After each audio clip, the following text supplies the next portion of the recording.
നമസ്കാരം, ഞാൻ ഡോക്ടർ ഷാഹിൻ. ആരോഗ്യ സംരക്ഷണ മേഖലയിലെ വളരെ പ്രധാനപ്പെട്ടതും താരതമ്യേന പുതിയതുമായ ഒരു മേഖലയാണ് ഫിസിക്കൽ മെഡിസിൻ ആൻഡ് റീഹാബിലിറ്റേഷൻ. നമ്മളിതിന് PMR എന്ന് ചുരുക്കി പറയും.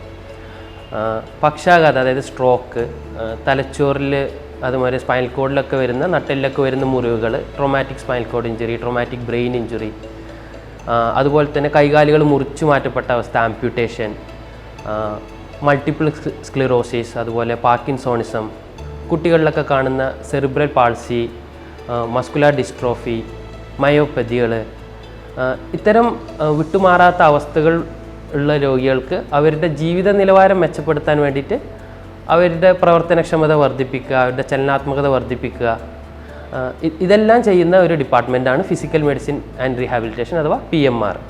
ഇതിൻ്റെ ഒരു കോർ ഐഡിയ എന്ന് പറയുന്നത് വ്യക്തികൾക്ക് അവരുടെ ബുദ്ധിമുട്ടുകളെ പരമാവധി കുറച്ചു കൊടുക്കുക, അവരുടെ പരിമിതികളൊക്കെ കുറച്ചു കൊടുക്കുക, അവരുടെ കഴിവുകൾ വർദ്ധിപ്പിച്ചെടുത്ത് അവരുടെ ജീവിത നിലവാരത്തിൽ മാറ്റങ്ങൾ ഉണ്ടാക്കുക എന്നുള്ളതാണ്.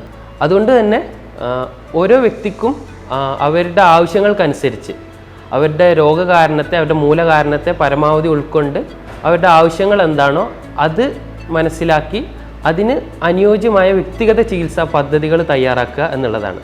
ഇത്തരം ചികിത്സാ പദ്ധതികൾ തയ്യാറാക്കി ഒരു സമഗ്രമായ സമീപനത്തോടു കൂടി അതിനെ അഭിസംബോധന ചെയ്യുക എന്നുള്ളതാണ്. അതുകൊണ്ട് തന്നെ PMR എന്ന് പറയുന്നത് ഒരിക്കലും ഒരാൾ ചെയ്യുന്ന ഒരു ജോലിയല്ല, അതൊരു ടീം, ഒരു കൂട്ടായ്മയുടെ പ്രവർത്തനമാണ്. അപ്പോൾ ഈ ടീമിൽ നമുക്ക് physical medicine and rehabilitation specialist, ഒരു റീഹാബ് സ്പെഷ്യലിസ്റ്റ്, നമ്മൾ ഫിസിയാട്രിസ്റ്റ് എന്ന് പറയുന്ന ഒരു ഡോക്ടർ ഉണ്ടാവും.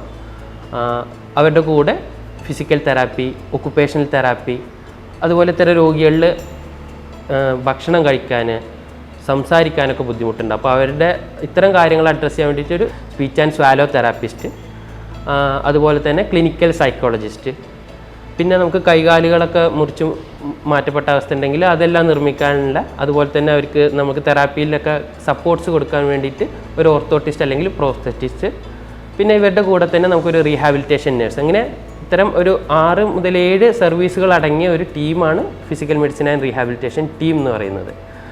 അപ്പോൾ ഈ ഒരു ടീമാണ് അവർക്ക് വേണ്ട പദ്ധതികൾ തയ്യാറാക്കി അവർക്ക് വേണ്ട ചികിത്സ കൊടുക്കുന്നത്. ഞാനൊരു ഉദാഹരണം പറയുകയാണെങ്കിൽ, ഇപ്പോൾ നമുക്ക് സ്ട്രോക്ക് വരുന്ന പേഷ്യൻ്റ്, അവരുടെ പ്രാഥമിക ചികിത്സയിലെല്ലാം കഴിഞ്ഞ് നമ്മളൊരു തെറാപ്പി തുടങ്ങുന്ന സമയത്തായിരിക്കും ചിലപ്പോൾ അവർക്കൊരു ഷോൾഡർ പെയിൻ, ഒരു കൈയിന് വേദന, അല്ലെങ്കിൽ തോളിന് വേദന, കയ്യിൽ നീർക്കെട്ട്, ഇതെല്ലാം ഉണ്ടായിട്ട് അവരുടെ തെറാപ്പി ചെയ്യാൻ പറ്റാത്ത അവസ്ഥ ഉണ്ടായിരുന്നു. അപ്പോൾ ആ ഒരവസരത്തിൽ അവർക്ക് മരുന്നുകളാണ് ആവശ്യമെങ്കിൽ അത് കൊടുക്കുക, ഇഞ്ചക്ഷൻ വേണമെങ്കിൽ അത് കൊടുക്കുക, എന്നിട്ട് അവരുടെ തെറാപ്പി കുറേ കൂടി നന്നാക്കി നല്ല രീതിയിൽ ചെയ്ത് അവരുടെ ചലനാത്മകത കുറേ കൂടി വർദ്ധിപ്പിക്കുക, അവരുടെ പ്രവർത്തനക്ഷമത കുറേ കൂടി വർദ്ധിപ്പിക്കുക, എന്നിട്ട് അവരുടെ ജീവിതത്തിലേക്ക് തിരിച്ചു കൊണ്ടുവരാൻ കുറേ കൂടി വേഗത്തിൽ സഹായിക്കുക എന്നുള്ളതാണ് PMR ഡിപ്പാർട്ട്മെൻറ്റ് ചെയ്യുന്നത്. ഇതുപോലെ തന്നെ PMR നമ്മൾ കൈകാര്യം ചെയ്യുന്ന മറ്റൊരു മേഖല എന്ന് പറയുന്നത് പെയിനാണ്, വേദനകൾ, ക്രോണിക് പെയിൻ, വിട്ടുമാറാത്ത ശരീരവേദനകൾ, കൈമുട്ടുവേദന, കാൽമുട്ടുവേദന, ഉപ്പൂറ്റി വേദന, പുറം വേദനകൾ, ഷോൾഡർ പെയിൻ, തോളിൽ വരുന്ന വേദനകൾ, പിന്നെ വാദസംബന്ധമായിട്ടുള്ള വേദനകൾ. ഇത്തരം രോഗങ്ങളിൽ മരുന്നുകളും ഇഞ്ചക്ഷനും കൊടുക്കുന്നതിനോടൊപ്പം തന്നെ ചികിത്സാ വ്യായാമങ്ങൾ, തെറാപ്യൂട്ടിക് എക്സസൈസസ്, ഇനി ആവശ്യമായ രോഗികൾക്ക് PRP തെറാപ്പി പോലെയുള്ള നൂതന ചികിത്സാ രീതികൾ, നമ്മൾ റീജനറേറ്റീവ് തെറാപ്പി എന്ന് പറയും, ഇതെല്ലാം സമന്വയിപ്പിച്ച് ഒരു ഇൻ്റഗ്രേറ്റഡ് മെഡിസിൻ, ഒരു ഇൻ്റഗ്രേറ്റഡ് ട്രീറ്റ്മെൻറ്റ് അപ്രോച്ചാണ് PMR ഡിപ്പാർട്ട്മെൻറ്റിൽ നമ്മൾ നൽകിക്കൊണ്ടിരിക്കുന്നത്.